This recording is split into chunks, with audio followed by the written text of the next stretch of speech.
அனைவருக்கும் வணக்கம். நான் திருமதி சி. பவித்ரா. சென்ற காணொளியில் புதினத்தின் தோற்றமும் வளர்ச்சியும் எனும் இலக்கிய வரலாறு கட்டுரை குறித்த அறிமுகத்தை பார்த்தோம்.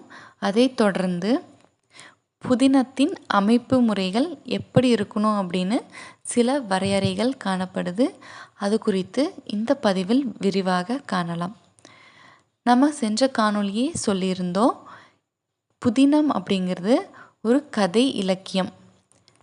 இலக்கிய உலகில் தனி இடம் பெற்றுள்ள நீண்ட வாசிப்பை தூண்ட வல்லதான இந்த புதினம் பல்வேறு கட்டமைப்புகளை உள்ளடக்கியதாக காணப்படுது.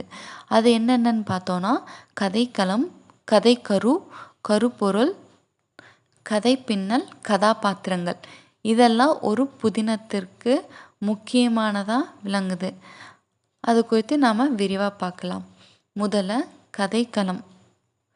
ஒரு புதினம் அப்படின்னு நாம் எடுத்துக்கிட்டோன்னா, அது தனக்கென்றே அமைந்த ஒரு பெரிய கதைக்களத்தை கொண்டதாக அமைய வேண்டியது அவசியமாகிறது. ஒரு நெடிய கதையையும் கதைமாந்தர் பலரையும் புதினம் உள்ளடக்கி காணப்படுகிறது.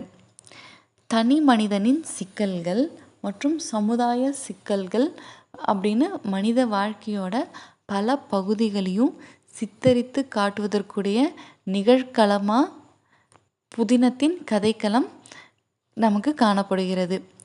இது எப்படின்னா, ஓவியக்கலைக்கு திரை இருப்பது போலவும் ஆடற்கலைக்கு அரங்கம் இருப்பது எவ்வளோ இன்றியமையாததோ அதே மாதிரி ஒரு புதினத்திற்கு களமாக அமைவது அந்த புதினத்தின் கதையே ஆகும்.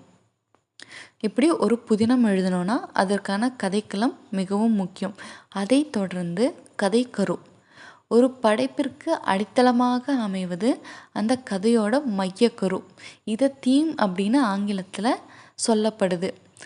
அம்மைய கருத்து இயற்கையாகவும் அமையலாம். ஒரு ஆசிரியர் ஏதேனும் தன்னோட கற்பனையிலிருந்து எடுத்தும் பொருத்தலாம். இந்த மைய கருவானது எந்த கருத்தை வேணால் எடுத்து சொல்லலாம். இந்த கதை கருவானது எப்படியெல்லாம் இருக்குன்னா, நல்ல கதை பின்னல் நிகழ்ச்சிகள், பாத்திர படைப்புகளின் உணர்ச்சிகள், உரையாடல், உத்திகள், காட்சிகள், வர்ணனைகள், எளிய நடை ஆகியவற்றெல்லாம் கொண்டதாக அமையும் போது ஒரு புனை விலக்கியத்தில் கதை அப்படிங்கிறது சிறப்பாக அமையும். இதை தொடர்ந்து கருப்பொருள். கருப்பொருள் அப்படிங்கிறது எந்தெந்த விஷயங்களெல்லாம் வைத்து ஒரு கதையை நாம் எழுதலாம் அப்படின்னு பார்க்குறது தான். இது எதெல்லாம் கொண்டு அமையும் அப்படின்னா, தனி மனித வாழ்க்கையில் நடக்கும் நிகழ்ச்சிகள், வரலாற்று உண்மைகள், சமுதாய பிரச்சனைகள், அன்றாட நிகழ்வுகள், அரசியல் போக்குகள், உளவியல் சிக்கல்கள், தனிமனித வாழ்வியல் கோட்பாடுகள், பெண்ணடிமைத்தனம், தமிழர் வழிபாடு, விளிம்புநிலை வாழ்க்கை, உலகமயமாக்கல் விளைவுகள், சுற்றுச்சூழல், இப்படின்னு பல்வேறு தலைப்புகளில் ஒரு புதினத்திற்குரிய கதையின் கருப்பொருள் அமையும். இதை தொடர்ந்து நம்ம கதையும் கதை பின்னலும் அப்படின்ற தலைப்பை பார்க்கலாம். இப்போ கதை பின்னல் அப்படிங்கிறத தமிழில் பிளாட் அப்படின்னு ஆங்கிலத்தில் பிளாட் அப்படின்னு சொல்கிறது தான் தமிழில் கதை பின்னல் அப்படின்னு நாம் சொல்கிறோம்.